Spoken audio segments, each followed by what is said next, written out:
Hello everyone, welcome back to let's talk with Yogesh Tripathi. आज हम discuss करेंगे आर्टिकल 13 के बारे में। पार्ट 3 ऑफ द कॉन्स्टिट्यूशन उस क्लासरूम की तरह है जिसमें ढेर सारे टॉपर टाइप के बच्चे हैं। अब वो टॉपर टाइप के बच्चों के बीच में जो अच्छे बच्चे हैं उन पर ध्यान ही नहीं जाता है। वैसे इसमें इतने सारे प्रोविजंस इतने इंपॉर्टेंट हो जाते हैं कि कुछ और इंपॉर्टेंट प्रोविजंस पे ध्यान ही नहीं जाता। सब लोग आर्टिकल 25, आर्टिकल 21, आर्टिकल 19, आर्टिकल 14 में ही जूझते रह जाते हैं। तो आर्टिकल 13 जैसा इंपॉर्टेंट प्रोविजन उतना नहीं पढ़ा जाता है, ना पढ़ाया जाता है क्लासरूम में, बट ये इंपॉर्टेंट है। आई होप कि आज के लेक्चर में एटलीस्ट थोड़ा जितनी इंपॉर्टेंस है उसकी उसको जस्टिफाई किया जा सके, ये कर पाऊँ मैं। अगर हम आर्टिकल 13 में क्या क्या पढ़ना है उसकी बात करें तो ये चार चीज़ें हम लोग पढ़ेंगे, चार कैटेगरीज में पढ़ेंगे। पहला ऑफ कोर्स की नेचर और ज़रूरत क्या है आर्टिकल 13 की।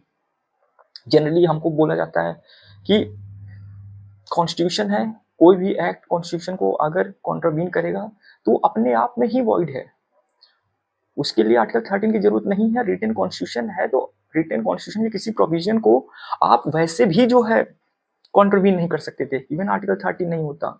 और जब आप किसी टीचर से पूछो, प्रोफेसर से पूछो, जिनको बहुत ज़्यादा मतलब इसकी जानकारी नहीं होती, हालांकि ऑफ कोर्स सारे प्रोफेसर को मेरे से ज़्यादा जानकारी होगी, बट कई बार होता है कुछ लोग नहीं पता होता है, ध्यान में नहीं आता है, तो बोलते हैं वो इस वजह से कि हमारे कॉन्स्टिट्यूएंट फोर फादर्स विजनरी थे। वो विजनरी थे इस वजह से वो देख पाते थे कि उनको फंडामेंटल राइट्स को कैसे सिक्योर किया जाए, इसीलिए उन्होंने एक्सप्रेस प्रोविजन डाला। एक्सप्रेस प्रोविजन डाला कि आप नहीं वॉइड करो, इसको जो है वॉयलेट नहीं कर सकते हो। बट अगर आप थोड़ा और डिटेल में जाओगे तो पता चलेगा ये सिर्फ यहीं पे खत्म नहीं होती कहानी कि एक्सप्रेस प्रोविजन है। एक्चुअल में अगर आर्टिकल 13 नहीं होता और doctrine of supremacy of constitution लगाता है कि कोई वॉयलेट नहीं कर सकता है, इस वजह से वॉइड होगा, दोनों के बीच में डिफरेंस अलग होता। आर्टिकल 13 के आ जाने की वजह से वो प्रोविजन जो इम्प्लाइड था सिर्फ वो एक्सप्रेस नहीं हुआ है बल्कि अफेक्ट भी बदल गया है। उसका हम डिस्कशन करेंगे इस लेक्चर में। फिर हम डिस्कस करेंगे प्रोस्पेक्टिव और रेट्रोस्पेक्टिव नेचर ऑफ आर्टिकल 13(1). सवाल ये नहीं है कि वो प्रोस्पेक्टिव है या रेट्रोस्पेक्टिव है, सवाल ये है कि सवाल उठ ही क्यों रहा है, ऐसा क्या है एक्सप्रेशन में, ऐसा इंटरप्रिटेशन में क्या दिक्कत आ रही है। आई होप इस लेक्चर में वो भी हम समझा पाएंगे। फिर थर्डली हम डिस्कस करेंगे जो एसोसिएटेड डॉक्ट्रिन्स हैं आर्टिकल 13 में। चार डॉक्ट्रिन्स जनरली पढ़ाया जाता है, ये पढ़ना चाहिए। डॉक्ट्रिन ऑफ जुडिशियल रिव्यू सबसे पहले, फिर एक्लिप्स, सीवेबिलिटी और वेवर। फिर एक क्वेश्चन आता है कि इसमें आर्टिकल 13 में लॉ की डेफिनेशन दी गई है, बहुत वाइड डेफिनेशन दी गई है, लेकिन क्या उस वाइड डेफिनेशन में पर्सनल लॉज आते हैं, क्या उस वाइड डेफिनेशन में कॉन्स्टिट्यूशनल अमेंडमेंट एक्ट आता है। चलिए स्टार्ट करते हैं। सबसे पहले स्ट्रक्चर देखने की कोशिश करते हैं। जब कॉन्स्टिट्यूशन इनैक्ट हुआ था 26 जनवरी 1950 को, कमेंट्स हुआ था 26 जनवरी 1950 को, तो सिर्फ 3 आर्टिकल थे। ये चौथा आर्टिकल सब सिर्फ 3 सब आर्टिकल थे, ये चौथा सब आर्टिकल कि इस आर्टिकल में जो भी दिया है उसका अफेक्ट कॉन्स्टिट्यूशनल अमेंडमेंट एक्ट पे नहीं पड़ेगा, ये बाद में अमेंडमेंट एक्ट चलाया गया। अगर स्ट्रक्चर की बात करें, सब आर्टिकल 1 क्या कहता है, वो बोलता है all laws in force in the territory of India immediately before the commencement of this constitution. Before the commencement of this constitution, इसीलिए प्री कॉन्स्टिट्यूशनल लॉ कहा जाता है सब आर्टिकल 1 को। प्री कॉन्स्टिट्यूशनल लॉ से डील करता है, कहा जाता है सब आर्टिकल 1 को। In so far as they are inconsistent with the provision of this part पूरे कॉन्स्टिट्यूशन की बात नहीं कर रहा है, सिर्फ इस पार्ट की बात कर रहा है। To the extent of such inconsistency be void होगा, लेकिन कितना कितना इनकंसिस्टेंसी है उतना ही। सब आर्टिकल 2 बोलता है, जिसकी फ्रेजिंग अलग है, the state shall not make any law. आप लॉ ही नहीं बनाओगे। कैसे लॉ नहीं बनाओगे? उस तरह के लॉ विच टेक्स अवे और abridges the rights conferred by this part. जो जो राइट्स इस पार्ट में जो राइट्स दिए गए हैं उनको उनको लिया नहीं जा सकता, टेक अवे या फिर उनको वॉलेट ना करें, एब्रिजेस। ऐसे लॉ आप पास ही नहीं करोगे, बनाओगे नहीं। And any law made in contravention of this clause, अगर ऐसा लॉ बना रहे हो जो इग्नोर करते हो इसको बना रहे हो, to the extent of contravention be void. कितना? To the extent of contravention be void. तो ये सब आर्टिकल 2 बात करता है। अब इन दो सब आर्टिकल्स में दो एक्सप्रेशन यूज किए गए हैं जिसको सब आर्टिकल 3 डिफाइन करता है। वो क्या बोलता है? लॉ का क्या मतलब होगा? लॉ का मतलब होगा ऑर्डिनेंस। हम सभी को पता है ऑर्डिनेंस जो होता है वो लेजिस्लेटिव पावर होता है एग्जीक्यूटिव का। प्रेसिडेंट, गवर्नर, ये लोग ऑर्डिनेंस इशू कर सकते हैं, तो ऐसे इशू नहीं करेंगे जो इस पार्ट में राइट्स दिए गए उसको वॉयलेट करें। Order, by laws, rules, regulation, notification, इनको सबऑर्डिनेट डेलीगेटेड लेजिस्लेशन कहा जाता है। ऐसे सबऑर्डिनेट डेलीगेटेड लेजिस्लेशन भी इनेक्ट नहीं किए जा सकते, पास नहीं किए जा सकते हैं। कस्टम और यूसेज जो इंडिया की टेरिटरी में एक्वायर कर चुके हैं फोर्स ऑफ लॉ, बाइंडिंग हो चुके हैं, इस तरह के कस्टम्स को भी अलाउ नहीं किया जाएगा जो फंडामेंटल राइट्स को वॉयलेट कर रहे हैं। अगर लॉज इन फोर्स की बात करें, जो प्री कॉन्स्टिट्यूशनल लॉ में एक्सप्रेशन यूज हुआ है, इसकी अगर बात करें तो ये बात करता है कि ऐसे लॉज की जो लेजिस्लेचर ने या किसी कॉम्पिटेंट अथॉरिटी ने इनैक्ट किया था, कब? Before the commencement of this constitution, commence इस कॉन्स्टिट्यूशन के कमेंस होने से पहले, और जो पहले रिपील नहीं हुआ है, पहले इनैक्ट किया गया था और अभी तक रिपील नहीं किया गया है, तो वो वाले एक्सप्रेशन कहाँ पे जाएंगे? लॉज इन फोर्स में जाएंगे। अब इससे फर्क नहीं पड़ता है कि वो सिर्फ एक टेरिटरी में, एक स्टेट में, एक पर्टिकुलर पार्ट में जो है सिर्फ इन्फोर्स से पूरे इंडिया पे नहीं थे। अगर वो रिपील नहीं हुए हैं और इनैक्ट किए गए थे कॉम्पिटेंट अथॉरिटी के द्वारा, तो इस एक्सप्रेशन में कवर होंगे। तो काफी वाइड है। इस बार के नेट के एग्जाम में भी आया था कि लॉ के अंदर क्या क्या आएगा, तो इन सब के साथ एक वर्ड यूज हुआ था, एक्ट। जैसे मैंने एक्ट देखा मैं पागल हो गया, मैंने कहा अरे एक्ट तो होगा ही, लेकिन एक्चुअल में एक्ट नहीं था। इस हम भी देख सकते हैं एक्ट इसमें एक्सप्रेसली यूज नहीं हुआ है, हालांकि लॉ के अंदर एक्ट आएगा ऑब्वियस है, बट चूंकि यूज नहीं हुआ तो उन्होंने जिस तरीके से पूछा था उसमें उनको ये जानना था कि आपको क्या ये सारे वर्ड्स याद हैं। ऐसे ही बकवास क्वेश्चन पूछते हैं हमारे, मतलब जितने भी एग्जाम कंडक्टिंग बॉडी है, फिर बाद में कहते हैं यार इनकॉम्पिटेंट लोग आ गए, हम प्रोफेसर बन जाएंगे अगर हमको याद होता कि एक्ट नहीं है, तो फिर होता कह रहे क्या खराब पढ़ाने वाला आ गया। तो वही चीज है कि है, इस तरह क्वेश्चन आया था तो आपको ध्यान रखना है कि भाई एक्ट नहीं है, सिर्फ ऑर्डिनेंस से शुरू हो रहा है, ऑर्डर हो रहा है, बाई लॉ, इस तरीके से। अब अगर स्टार्ट करें नेचर और नीड ऑफ आर्टिकल 13 का, हमने ऑलरेडी बताया था कि जो है जनरली अगर रिटन कॉन्स्टिट्यूशन है तो उसको वॉयलेट करने वाला आप एक्ट नहीं बना सकते हो। आर्टिकल 13 क्या रिडंडेंट है? नहीं है। क्यों नहीं है? किस तरह का एक्सप्रेशन यूज हो रहा है। तो थोड़ी देर के लिए मानिए आर्टिकल 13 अगर नहीं होता तो क्या अफेक्ट होता। तो पहला चीज ये है कि जो लॉज प्री कॉन्स्टिट्यूशनल लॉज हैं वो जैसे ही कॉन्ट्रवीन करते पार्ट 3 को या कॉन्स्टिट्यूशन के किसी प्रोविजन को, तो वो अनकॉन्स्टिट्यूशनल कहे जाते हैं। और अनकॉन्स्टिट्यूशनल कहे जाते हैं इसका मतलब क्या है कि अब जो पुराने, जैसे केशव माधव मेनन केस में जो हुआ कि कोई एक ऑलरेडी जो है राइट या लाइबिलिटी अराइज हो चुकी है, अरोज हो चुकी है, अब वो जो है क्या अभी उसकी प्रोसीडिंग चलाई जा सकती है। आर्टिकल 13 नहीं होता तो ये होता कि नहीं चलाई जा सकती है। लेकिन चूंकि जिस तरह की वर्डिंग यूज हुई है इसमें आर्टिकल 13(1) में, वो अलाउ करता है। अभी मैं बताऊंगा किस तरह की वर्डिंग यूज हुई है, लेकिन सिंपल है। तो ये चीज, फिर दूसरा ये है रिलेटिव वर्डनेस।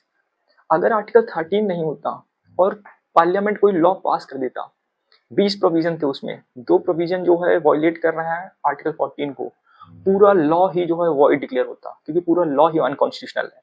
लेकिन आर्टिकल 13 की जो फ्रेजिंग है, to the extent of contravention, उसकी वजह से सिर्फ वो 2 प्रोविजन को वॉइड डिक्लेयर करके बाकी स्टैट्यूट को हम लोग जो है इन्फोर्सिबल कर सकते हैं। फिर तीसरा चीज है कि आर्टिकल 13 की जो फ्रेजिंग है उसकी वजह से एक इंजंक्शन की तरह एक्ट हो रहा है। वो इंजंक्शन कैसे? आर्टिकल 13(2) में यूज हुआ the state shall not make any law which takes away और एब्रिजेस फंडामेंटल राइट। तो द स्टेट शैल नॉट जो है ये मैंडेटरी प्रोहिबिशन है। मैंडेटरी प्रोहिबिशन का क्या मतलब है कि इवन जिनको राइट मिला है, जब बशेश्वर नाथ केस हम लोग डिस्कस करेंगे तो उसमें आपको पता चलेगा सुप्रीम कोर्ट ने कहा जिनको राइट मिला है वो राइट इन्फोर्स कराने भी नहीं आ रहा है, फिर भी आप लॉ नहीं बनाओगे। ऐसा क्यों नहीं बनाओगे? क्योंकि कमांड मिला है आपको, कॉन्स्टिट्यूशन ने आपको कमांड दे रखी है। तो वो जो चीज है ना इम्प्लाइड की, अगर बना देते तो वॉइड होता, उसके लिए एक चीज है कि अगर कोई जा नहीं रहा है तो कोई दिक्कत नहीं है। बट एक्चुअल में क्या है कि वेवर जैसा कुछ नहीं है, आप बना ही नहीं सकते, बशेश्वर नाथ में कहा गया। तो ये था 3 चीजें कि जो बताता है कि सिर्फ एक्सप्रेस नहीं है, एक्चुअल में ग्राउंड रियलिटी, इसका रियल अफेक्ट, जो प्रैक्टिकल अफेक्ट है, प्रैक्टिकल सिग्निफिकेंस है, वो भी अलग है। Doctrine of supremacy of constitution वाला जो चीज लगता अगर आर्टिकल 13 नहीं होता। तो अब अगर हम लोग दूसरा मेन चीज डिस्कस करें, प्रोस्पेक्टिव और रेट्रोस्पेक्टिव नेचर ऑफ आर्टिकल 13(1), जहां से एक्चुअल में आर्टिकल 13 का डिस्कशन स्टार्ट होता है। तो एक्चुअल में है क्या कि अगर हम लोग 13(1) का वर्डिंग देखें तो वर्डिंग ये है, all laws in force so far as they are inconsistent with provision of this part shall to the extent of such inconsistency be void. Be void, void का क्या मतलब है? वॉइड कहाँ से इंटरप्रेट करें? कॉन्स्टिट्यूशन में कहीं नहीं डिफाइन है। तो ये केस आया केशव माधव मेनन में कि वॉइड का मतलब क्या होगा। तो एक्चुअली में क्या है, एक आर्टिकल है आर्टिकल 372। ये आर्टिकल 372 बोलता है not standing the repeal of this constitution of the enactments referred to in article 395। Article 395 में दो इनेक्टमेंट की बात होती है। एक इंडियन इंडिपेंडेंस एक्ट 1947 जिससे हमको इंडिपेंडेंस मिला, और दूसरा गवर्नमेंट ऑफ इंडिया एक्ट 1935। तो उन्होंने बोला कि वो दोनों रिपील हो गए हैं, उसको छोड़ दो।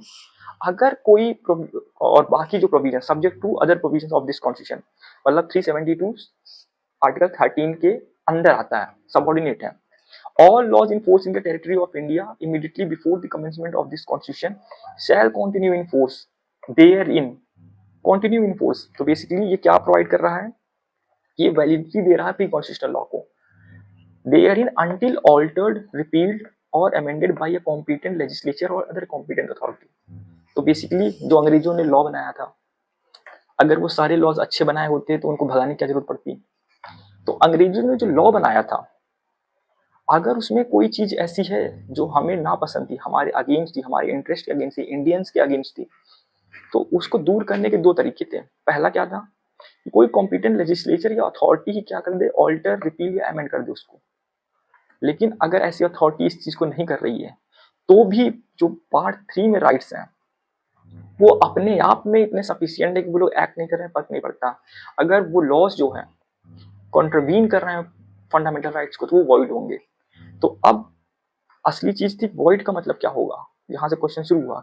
वो उनको फोर्स मिल रहा है, फोर्स मिलने के बाद भी वो किसके सब्जेक्ट है, आर्टिकल 13 के सबऑर्डिनेट है। आर्टिकल 13 ओवरराइड करेगा उसको, तो आर्टिकल 13 में लिखा है वॉइड। तो रेट्रोस्पेक्टिव वाले बोलते हैं वॉइड का मतलब है वॉइड एब इनिशियो। इसका मतलब क्या है, अगर कोई लॉ घटिया लॉ है तो वो पैदा होते ही घटिया था।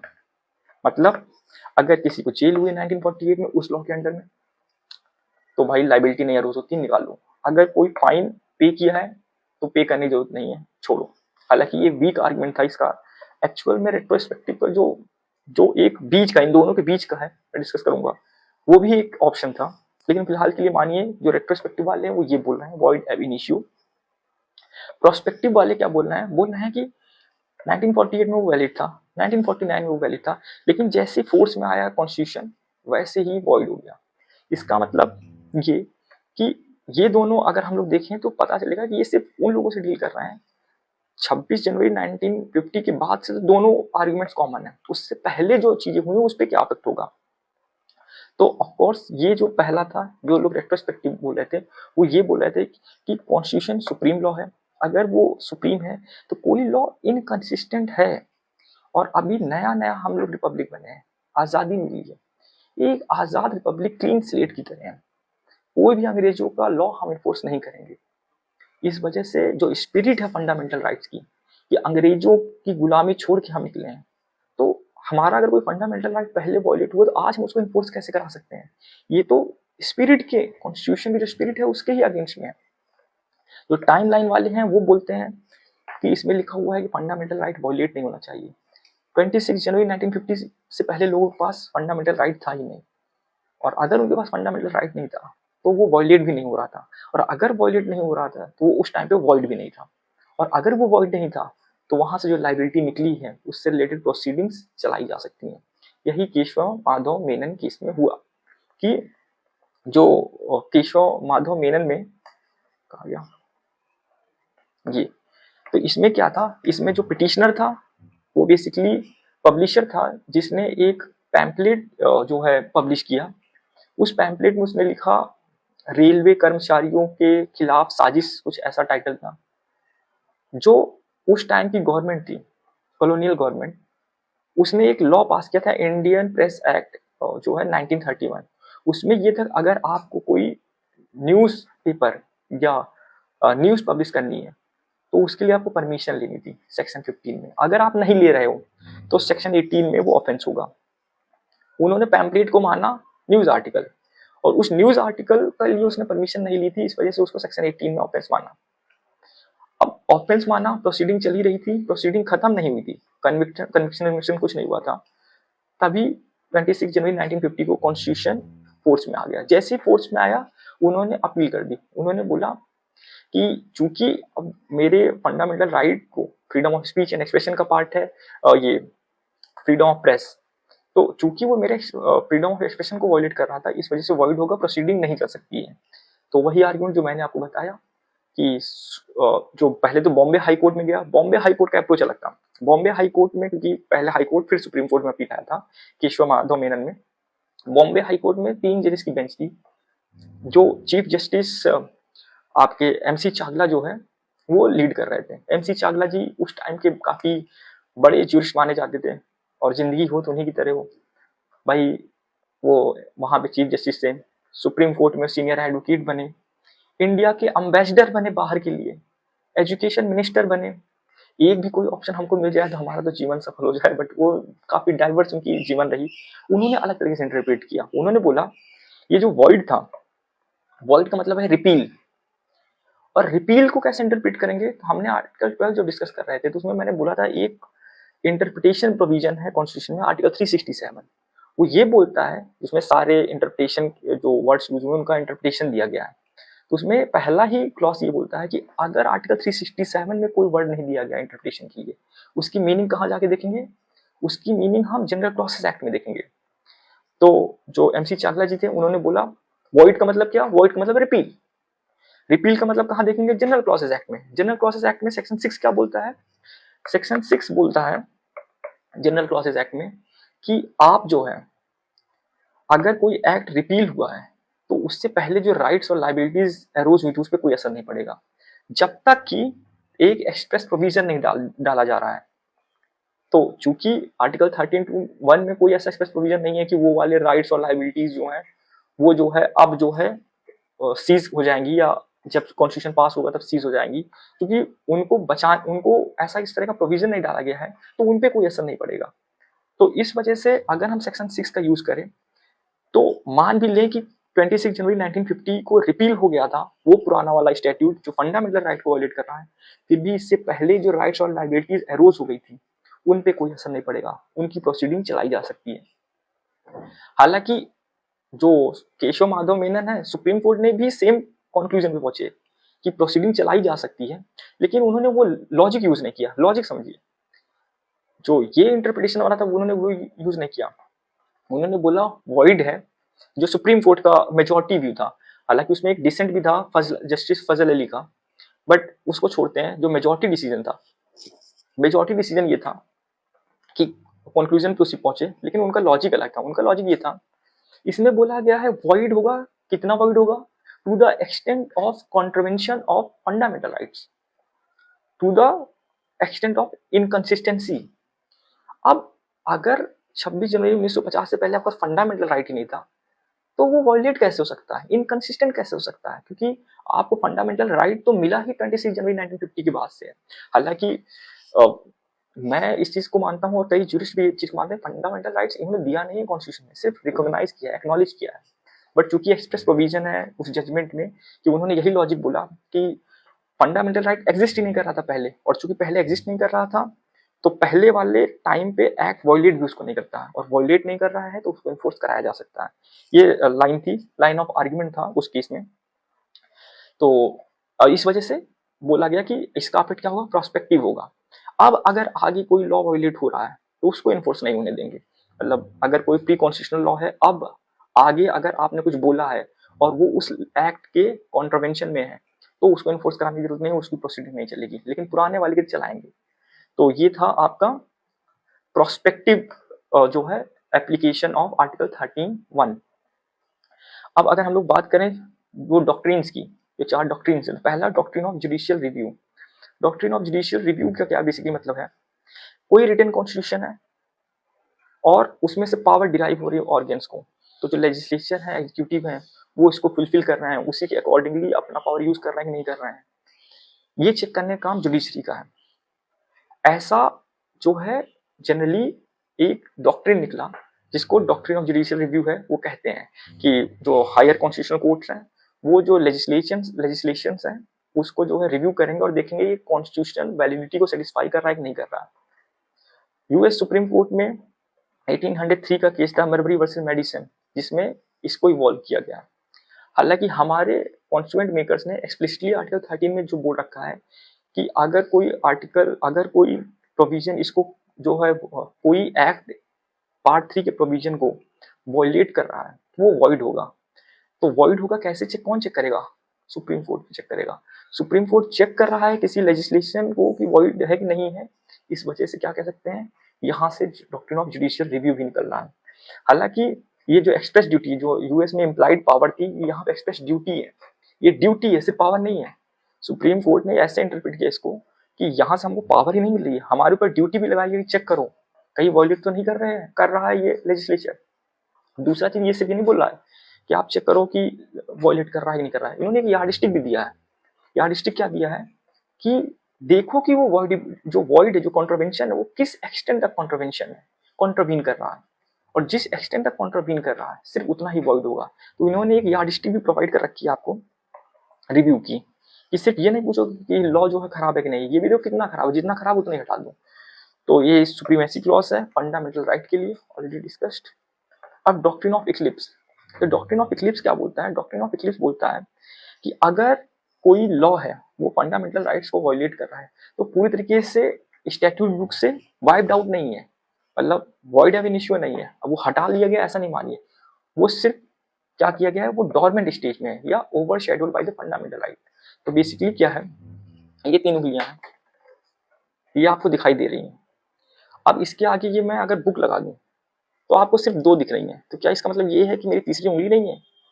है, बस आपको दिखाई नहीं दे रही है।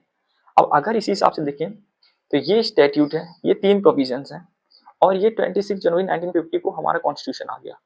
अब कॉन्स्टिट्यूशन आने की वजह से ये फंडामेंटल राइट आगे आ गया है। अब आपको दिखाई नहीं दे रहा है तीसरा प्रोविजन, मतलब तीसरा प्रोविजन इन्फोर्सिबल नहीं है, सिर्फ दो ही इन्फोर्सिबल है।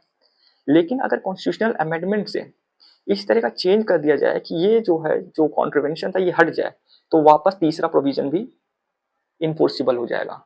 तो थोड़ी देर के लिए मानिए थर्ड प्रोविजन क्या बोलता है, थर्ड प्रोविजन बोलता है हमारे पास कितनी भी प्रॉपर्टी है किसी भी पर्पस के लिए, भले ही लैंड रिफॉर्म के लिए क्यों ना हो, आप नहीं ले सकते हो। और मान लीजिए ले सकते हो 26 जनवरी 1950 को आ गया क्या, फंडामेंटल राइट ऑफ प्रॉपर्टी, आप नहीं ले सकते हो। तो जो पहले ले सकते थे वो कॉन्ट्रीब्यूशन में है कि नहीं ले सकते हो। 44th कॉन्स्टिट्यूशनल अमेंडमेंट के बाद से क्या हुआ कि जो फंडामेंटल राइट ऑफ प्रॉपर्टी थी उसको हटा दिया गया। तो जैसे ही अमेंडमेंट हुआ कॉन्ट्रवेंशन हट गया, अब ये इन्फोर्सिबल है। तो डिफरेंस क्या आ रहा है कि ये एग्जिस्ट कर रहा है या सिर्फ ये नॉन एग्जिस्टेंट है, ये नॉन इन्फोर्सिबल है, इनमें डिफरेंस है। अगर ये नॉन एग्जिस्टेंट है, मतलब जैसे कॉन्ट्रवीन किया अब ये एग्जिस्ट ही नहीं कर रहा है, ये रिमूव कर दिया गया, wiped out from the statute book. इसका क्या मतलब है? इसका मतलब ये है कि अब अगर आप अमेंडमेंट कर भी दो फंडामेंटल राइट्स में तब भी इन्फोर्स नहीं कराओगे, आपको दूसरा लॉ ले आना पड़ेगा। लेकिन डॉक्ट्रिन ऑफ इक्लिप्स क्या कहता है? कहता है नहीं, वाइप्ड आउट नहीं है, सिर्फ डोरमेंट है। डोरमेंट मतलब क्या है कि अभी सिर्फ इन्फोर्स नहीं हो रहा है, जैसे ही फंडामेंटल राइट हटा, अमेंडमेंट आपने किया, कॉन्ट्रवेंशन हटा, वैसे ही ये लॉ बिना इनैक्ट के, री इनैक्टमेंट के, ये वापस इन्फोर्सिबल हो जाएगा, वापस फोर्स में आ जाएगा। तो ये मेटाफर था, आई होप मैंने जितना था इसमें समझा दिया। अब अगर आपको ये इक्लिप्स का जो मतलब था वो समझ में आ गया, अब तो बस आंसर लिखने वाली बात है। तो अगर हम देखें तीन अलग अलग पीसेस में है। पहले माना जा रहा था डॉक्ट्रिन ऑफ इक्लिप्स सिर्फ प्री कॉन्स्टिट्यूशनल लॉ पे एप्लीकेबल है और पोस्ट कॉन्स्टिट्यूशनल लॉ पे एप्लीकेबल नहीं है। ऐसा क्यों माना जा रहा था? क्योंकि जो प्री कॉन्स्टिट्यूशनल लॉ थे जब इनेक्ट किए गए तब ये फोर्स में थे, और जब फंडामेंटल राइट आया और जब कॉन्ट्रवेंशन हुआ, इनकंसिस्टेंसी हुई, तब जाकर के ये अनइन्फोर्सिबल हुए, तो डोरमेंट हुए। लेकिन मैंने बताया था कि जो फ्रेजिंग आर्टिकल 13 क्लॉज 2 की वो ये, the state shall not make any law. अगर आपको बोला जा रहा है कि आप बनाओ ही ना, तो जो डिसीजन से शागिर अहमद, दीपचंद और महेंद्र लाल जैन, इन सब में ये था the state shall not make any law, मतलब ये है कि आपके पास कॉम्पिटेंसी ही नहीं है।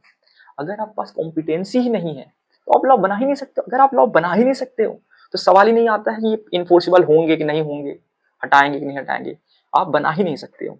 तो फर्क नहीं पड़ता है फंडामेंटल राइट आ रहा है सामने कि नहीं आ रहा है, आप लॉ इनेक्ट ही नहीं कर सकते। ये थी जब सेकंड फेज चल रहा था। फर्स्ट फेज में ऑलरेडी मैंने बता दिया, भिखाजी नारायण का केस है, स्टेट ऑफ मध्य प्रदेश। इसमें बेसिकली हुआ क्या था कि एक एक्ट था जिसको जो प्री कॉन्स्टिट्यूशनल लॉ था उसमें अमेंडमेंट किया गया। अमेंडमेंट के बाद जो है क्या कहते हैं, मोनोपोली हो गई स्टेट गवर्नमेंट की। पिटिशनर ने चैलेंज किया, उससे पहले फर्स्ट कॉन्स्टिट्यूशनल अमेंडमेंट और फोर्थ कॉन्स्टिट्यूशनल अमेंडमेंट लिया आकर के आर्टिकल 19 बोल दिया गया मोनोपोली स्टेट कर सकती है, कॉन्ट्रोवेंशन हट गया। ये पहले जब ये तक मोनोपोली कर सकती है तो वो बेसिकली 19(1)(g जो ये बोलता था कि फ्रीडम ऑफ प्रोफेशन और ट्रेड, उसका वॉल्यूशन था। लेकिन जैसे आपने नीचे लगा दिया एक अमेंडमेंट से कि मोनोपोली किया जा सकता है, तो वो कॉन्ट्रोवेंशन हट गया। लेकिन पिटिशनर का कहना ये था कि पहले अगर कॉन्ट्रीब्यूट किया तो जैसे वो तुरंत ही वॉइड हो गया। अगर आपने अमेंडमेंट करके वो इनकंसिस्टेंसी हटा भी दी, तब भी जो है आप ये इसको इन्फोर्स नहीं कराओगे, तो आपको दोबारा री इनैक्ट करना पड़ेगा। पहले इनकंसिस्टेंसी हटाओ, री इनैक्ट करो और तब एप्लीकेबल होगा। लेकिन सुप्रीम कोर्ट ने कहा नहीं, वो सिर्फ डॉर्मेंट स्टेज में था, जैसे ही इनकंसिस्टेंसी हटी री इनैक्टमेंट की जरूरत नहीं है, ये एप्लीकेबल है। ये था इसमें। और याद रखिए इसमें जो एक्ट चैलेंज हुआ था वो प्री कॉन्स्टिट्यूशनल लॉ था। मैंने बता दिया है कि जो पोस्ट कॉन्स्टिट्यूशनल लॉ था तो उसमें दिक्कत क्या थी, उसमें उन्होंने बोला कि उन्होंने उस चीज को इंटरप्रेट किया, the state shall not make any law को, कि उनके पास कॉम्पिटेंसी नहीं है। लेकिन आगे चल करके जो थर्ड पीस आया उसमें उन्होंने रिलेटिव वॉइडनेस की बात की, state of Gujarat versus Shri Ambika mills. इसमें बेसिकली इसको समझने से पहले आपको थोड़ा एक चीज समझने की जरूरत है कि लेजिस्लेटिव कॉम्पिटेंस दो तरीके से हो सकती है। एक लेजिस्लेटिव कॉम्पिटेंस है जो डिवीजन ऑफ जो लिस्ट है उसकी वजह से आ रहा है। स्टेट गवर्नमेंट नेशनल हाईवे पे जो है लॉ बना रही है, सुप्रीम कोर्ट से रिलेटेड लॉ बना रही है, वो कॉम्पिटेंट ही नहीं है। अगर इस तरह का अनकॉन्स्टिट्यूशनल लॉ बनाया जा रहा है तो वॉइड होगा स्टार्टिंग से। लेकिन अगर इसको छोड़ करके, डिवीजन ऑफ पावर को छोड़ करके किसी तरह का लेजिस्लेटिव इनकॉम्पिटेंस है, सुप्रीम कोर्ट का ये है कि इनकॉम्पिटेंस है, तो वो एप्लीकेबल, वो अगर अनकॉन्स्टिट्यूशनल है तो वो तभी तक अनकॉन्स्टिट्यूशनल है जब तक वो प्रोविजन एग्जिस्ट कर रहा है, जब तक कॉन्ट्रोवेंशन जिसके कॉन्ट्रोवेंशन में ये एक्ट पास हुआ है। तो बेसिकली उनका कहना ये था, जो सुप्रीम कोर्ट का, वो ये था कि इसमें नहीं, अंबिका मिल्स केस में नहीं था। जो इनिशियल अप्रोच था जब इस डायरेक्शन में बढ़ रहे थे, तो वो ये था कि हम देखेंगे किस तरह की लेजिस्लेटिव इनकॉम्पिटेंस है। क्या वो इनकॉम्पिटेंस है वो थ्री लिस्ट उनसे रिलेटेड, अगर उससे रिलेटेड है तो फर्क नहीं पड़ता है, जैसे इनैक्ट किए थे वो वॉइड होगा, वॉइड एब इनिशियो होगा। लेकिन अगर कॉन्स्टिट्यूशनल लिमिटेशन की वजह से वो अनकॉन्स्टिट्यूशनल है, मतलब फंडामेंटल राइट है उसको कॉन्ट्रीब्यूट कर रहा है, इस वजह से अनकॉन्स्टिट्यूशनल है, तो हम ये देखेंगे कि क्या बाद में अमेंडमेंट करके उस कॉन्ट्रोवेंशन को हटा दिया गया, हटा दिए थे वापस फोर्स में आ जाएगा। उसी लॉजिक को यूज करते हुए श्री अंबिका मिल्स में कहा गया कि अगर कोई फंडामेंटल राइट है वो सिर्फ सिटीजन को मिला हुआ है और एक लॉ बनाया गया है जो सिटीजन का फंडामेंटल राइट है उसको वॉयलेट कर रहा है, तो क्या हम बोल देंगे कि नहीं पूरा लॉ जो है एग्जिस्ट नहीं करता, वॉइड है? तो सुप्रीम कोर्ट ने कहा नहीं, ऐसा नहीं बोलेंगे। हम ये लॉ को मानेंगे ये एग्जिस्ट कर रहा है, लेकिन ये इन्फोर्सिबल किस पे होगा? सिर्फ उनके अगेंस्ट जिनको फंडामेंटल राइट नहीं मिला, बेसिकली नॉन सिटीजन्स को। तो आर्टिकल 19 है, उसको वॉयलेट करने वाला कोई प्रोविजन है तो सिटीजन्स के अगेंस्ट में उसको एप्लीकेबल इन्फोर्सिबल नहीं है, लेकिन नॉन सिटीजन के अगेंस्ट में इन्फोर्सिबल है।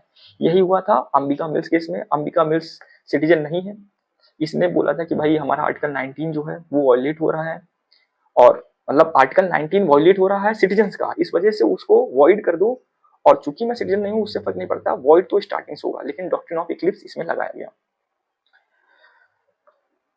अब अगर हम डिस्कस करें डॉक्ट्रिन ऑफ सीवरेबिलिटी की, डॉक्ट्रिन ऑफ सीवरेबिलिटी सिंपल है, इस सेंस में सिंपल है क्योंकि हमको पता है कि आर्टिकल 13 में जो एक्सप्रेशन यूज हुआ है वो यूज हुआ है to the extent of such inconsistency या to the extent of the कॉन्ट्रोवेंशन।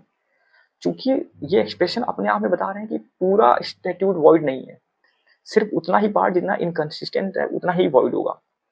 अब इसके लिए जो टेस्ट होता है कि अब किस कंडीशन में ऐसा होगा कि हम सिर्फ उतना ही एक्सटेंड करेंगे, मतलब इसको अप्लाई कैसे करेंगे। तो ये एक RMDC versus union of India case है, लैंडमार्क केस है। इसके जो ऑथर थे वो ये थे TL वेंकट रमा अय्यर। इसमें क्या हुआ था कि एक एक्ट पास किया था बॉम्बे स्टेट ने, क्योंकि अगर हम लोग देखें 1957 कुछ टाइम पे बॉम्बे था, तो वहां पे जो है एक्ट पास किया गया जिसने कंपटीशन कोई करा रहा है तो उसको रेगुलेट किया गया। अगर आप कोई कंपटीशन कराते हो तो आप प्राइस सिर्फ 1000 तक दे सकते हो, अगर आप कोई कंपटीशन कराते हो तो उसमें पार्टिसिपेंट सिर्फ 2000 तक ही हो सकते हैं। पिटिशनर्स ने चैलेंज किया कि ये 19(1)(f मतलब freedom of trade and profession के अगेंस्ट में है।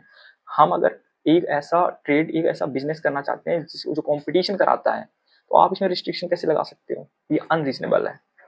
इसमें जो आर्ग्यू कर रहे थे पिटिशनर्स की तरफ से वो एच एम सिरवई थे। जो स्टेट की तरफ से कर रहे थे वो थे नानी पालकीवाला जी। डिसीजन ये आया कि जो ये कंपटीशन था, इसी की मीनिंग में डिफरेंस आ रहा था, मतलब सारा खेल था। तो कंपटीशन में मेन ये चीज था कि अगर स्किल इन्वॉल्व है, तुम्हारी स्किल है उस गेम में, क्रिकेट हो गया, फुटबॉल हो गया, इसमें स्किल्स इन्वॉल्व है, तो ये तो ट्रेड बिजनेस प्रोफेशन है। लेकिन अगर गैम्बलिंग कर रहे हो तो क्या गैम्बलिंग भी प्रोफेशन का पार्ट है? तो जो पिटिशनर था उसकी तरफ से नानी पालकीवाला जी का कहना था कि कंपटीशन जो एक्ट पास हुआ है, इसमें जो कंपटीशन की डेफिनेशन है, इसमें ये दोनों ही आते हैं, गैम्बलिंग वाला भी गेम आता है और स्किल वाला भी गेम आता है। और चूंकि ये दोनों आते हैं तो स्किल वाला गेम पे आप रिस्ट्रिक्शन नहीं लगा सकते हो, इस वजह से ये वॉइड है, इस वजह से ये कॉन्ट्रोवेंशन है और इस वजह से ये वॉइड है।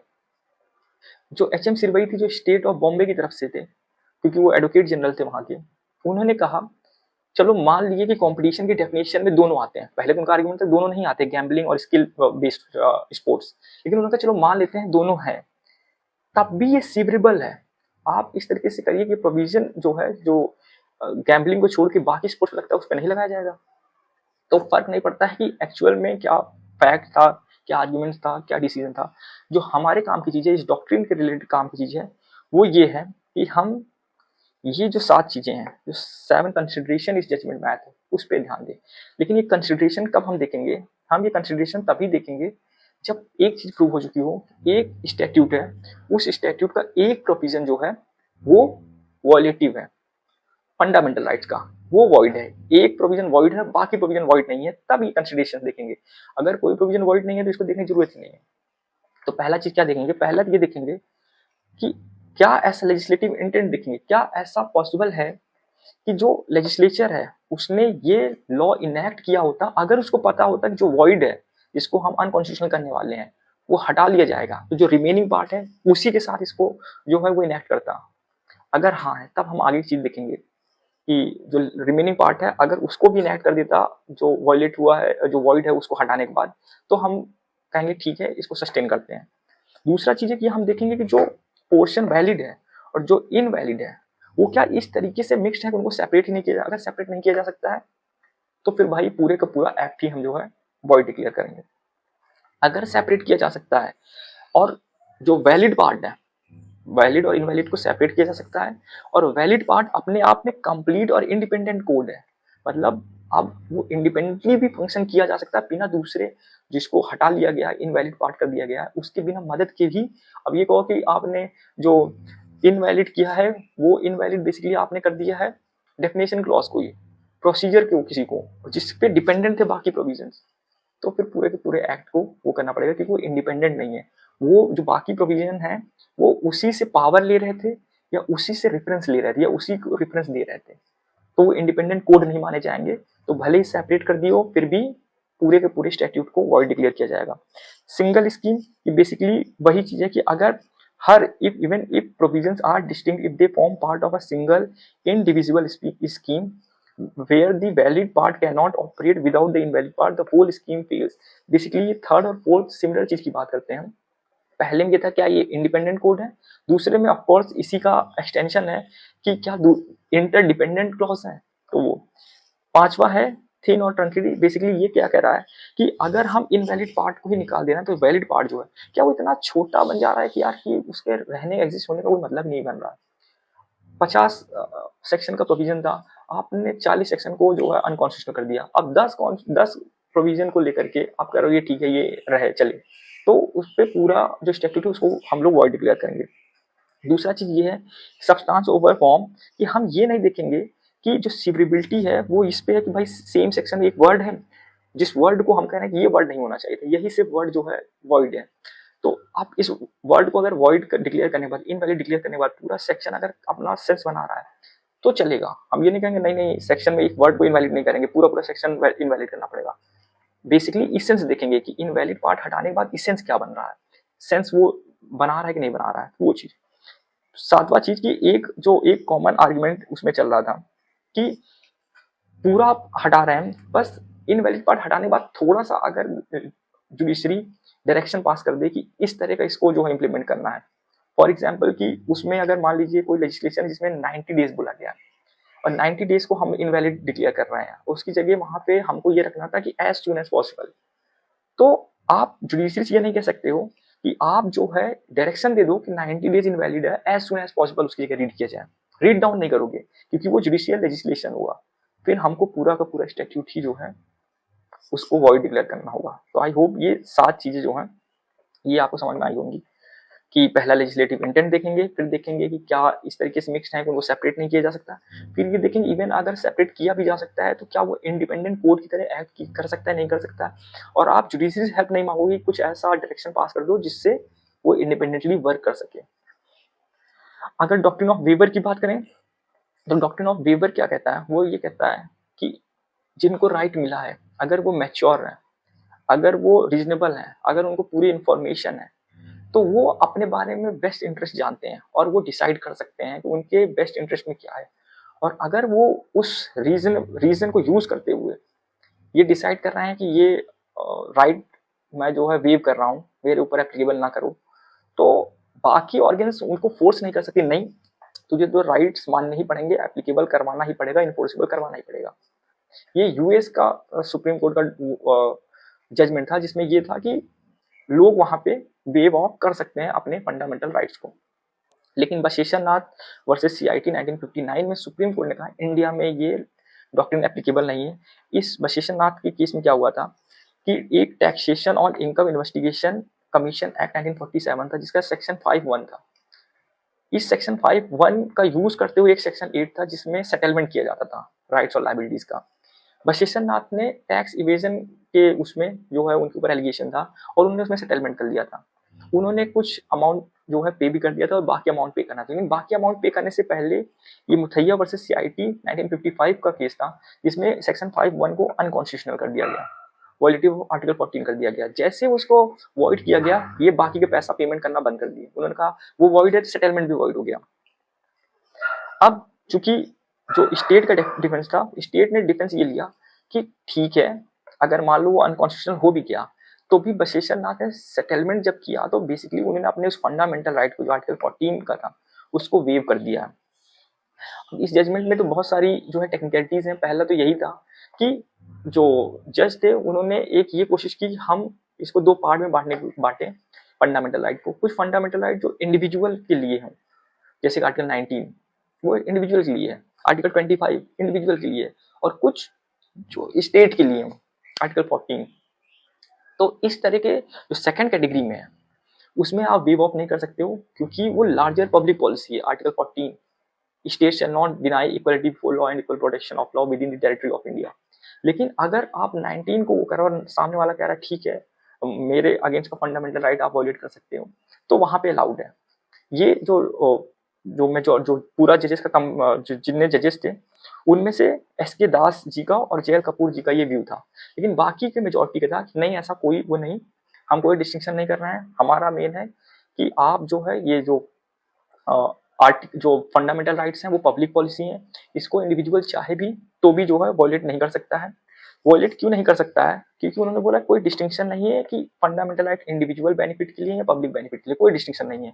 पूरा फंडामेंटल राइट जो है पब्लिक बेनिफिट के लिए है। दूसरा उन्होंने बोला कॉन्स्टिट्यूशनल लिमिटेशन, आर्टिकल 13 जो है लिमिट करता है the state shall not make any law. तो जब ऑर्डर दे रहा है वो, तो आप ये नहीं कह सकते हो जो ये एडम और ईव वाली एनालॉजी है जो जस्टिस दास ने यूज की थी कि स्टेट जो है ये नहीं कर सकता। आर्टिकल 13 में भले ही बोला कि आप ऐसे लॉ ना बनाओ, लेकिन मैंने बना दिया। क्यों बना दिया? क्योंकि सिटीजन्स ने मुझसे कहा था कि मैं तो जो है कोर्ट जाऊंगा नहीं, तो आप जो है फंडामेंटल राइट्स को वॉयलेट करके बना लो। ऐसा नहीं कह सकते। एडम ईव में बेसिकली एडम से जब भगवान ने पूछा आपने वो पॉइजनस जो फल था फ्रूट था वो क्यों खाया, तो उन्होंने कहा ईव ने मुझे खाने को कहा था।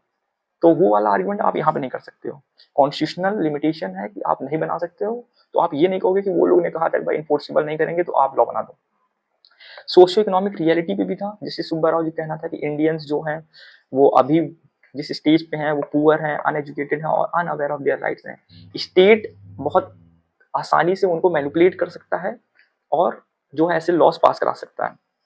तो ये बेसिकली था डॉक्ट्रिन ऑफ वेवर से रिलेटेड।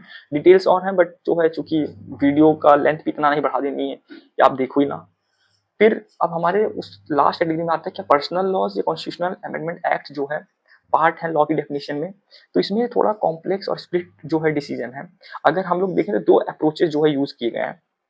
पहला ट्रेडिशनल व्यू जो था, जो स्टेट ऑफ बॉम्बे वर्सेस अप्पा माली का केस है बॉम्बे हाई कोर्ट का, वो आज भी एप्लीकेबल है। इसमें ये बोला गया कि जो लॉज हैं उसमें कस्टम्स और यूसेज का यूज हुआ है, बट इंटेंशनली उन्होंने पर्सनल लॉज नहीं लिखा था। और दोनों के बीच का डिफरेंस जो फ्रेमर ऑफ कॉन्स्टिट्यूशन थे उनको पता था। उनको क्यों पता था? उनको इसलिए पता था क्योंकि मेजोरिटी तो एडवोकेट थे, तो उनको इस चीज का आइडिया था, लेकिन उन्होंने डेलिबरेटली पर्सनल लॉस नहीं लिखा। डेलिबरेटली पर्सनल लॉस नहीं लिखा, इसका क्या मतलब है? पर्सनल लॉस इंक्लूडेड नहीं है। तो ये जो है अप्पा माली में डिसीजन था। लेकिन धीरे धीरे मॉडर्न शिफ्ट हुआ और सायरा बानो केस में जहाँ पे ट्रिपल तलाक को चैलेंज किया गया था, उसमें उन्होंने एक्सप्लिसिटली जो है उसको, जो अप्पा माली जजमेंट था उसको उन्होंने नहीं हटाया, लेकिन उन्होंने ये बोला कि अगर कोई पर्सनल लॉ है और उसको एक्नॉलेज करते हुए कोई स्टैट्यूट बना दिया गया है, जैसे इस केस में मुस्लिम पर्सनल लॉ शरीयत एप्लीकेशन एक्ट बना दिया गया, अगर उसको एक्ट को बना दिया गया उसको रिकॉग्नाइज करते हुए, तो अब जो है वो लॉ के अंदर आ जाएगा। तो बेसिकली दो पार्ट में अगर हम देखें तो जो अनकोडिफाइड पर्सनल लॉ है वो आर्टिकल 13 में नहीं आता है, लेकिन अगर उसको कोडिफाई कर दिया गया, मतलब किसी स्टेट लेजिस्लेटिव पार्लियामेंट ने लॉ बना दिया है, तो आर्टिकल 13 में आएगा। अब अगर हम लोग देखें कॉन्स्टिट्यूशनल अमेंडमेंट एक्ट से रिलेटेड जो है वो क्या डेफिनेशन में आता है, इस पे भी बहुत ज़्यादा एक सुप्रीम कोर्ट में और पार्लियामेंट के बीच में एक खींचतान चली।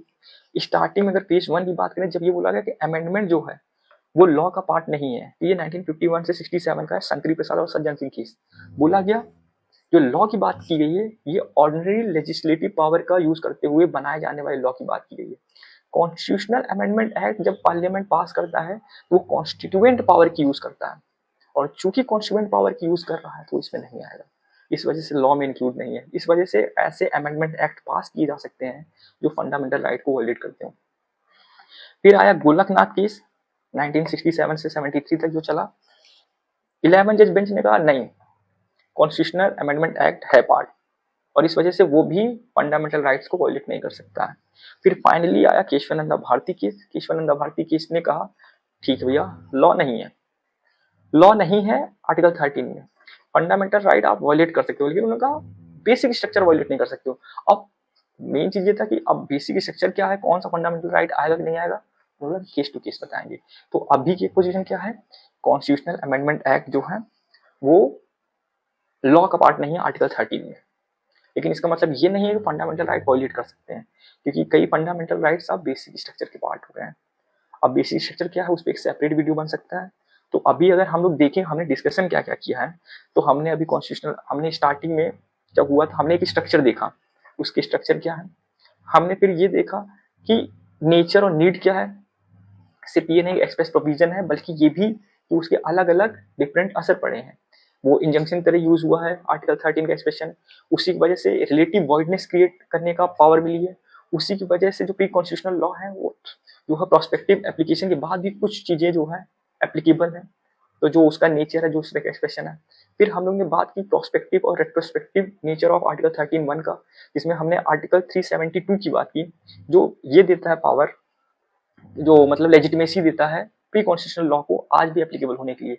लेकिन फिर हमने बताया कि वॉइड का क्या मतलब हो सकता है, तो वॉइड का मतलब कैसे डिराइव किया था बॉम्बे हाई कोर्ट ने, और फिर बाद में सुप्रीम कोर्ट का क्या अप्रोच था प्रोस्पेक्टिव ओवर रूलिंग के लिए केशव माधव मेनन केस में।